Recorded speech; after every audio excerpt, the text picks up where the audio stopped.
So how do crimes of moral turpitude, generally speaking, affect, let's say, an individual with a green card? So if you have a green card, then you are still subject to INA 237, which is the provision that deals with deportability. Even after you get a green card, you can still be deported from the United States, up until the point where you get your citizenship. So if you have been convicted of one crime involving moral turpitude within 5 years of obtaining your green card, then you're deportable. You're going to be put in immigration court and you have to plead your case. So what happens if you've had your green card for 20 plus years and you're convicted of a crime involving moral turpitude?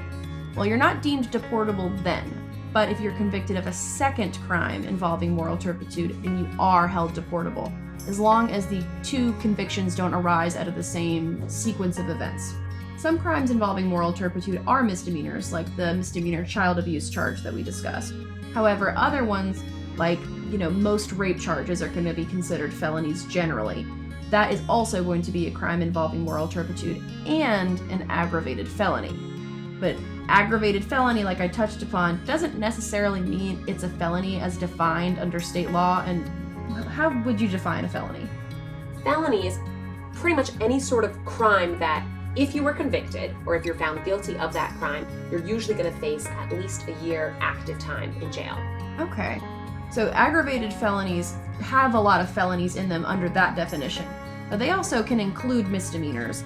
So if you are convicted of any crime involving violence, that could be an aggravated felony, even if you don't serve a year or more active time, or if it's not designated a felony under any sort of sentencing guidelines or other state.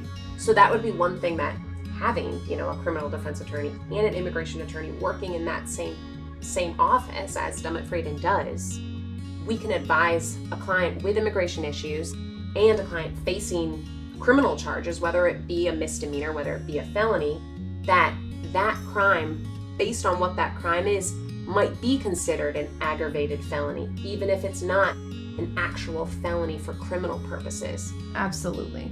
That the distinction, the cooperation between criminal and immigration is so important, particularly for the purpose of determining whether something is an aggravated felony, because that can make you ineligible from holding any status in the United States for the rest of your life. So the stakes are really high, and it's important to have multiple people advocating for you. Absolutely.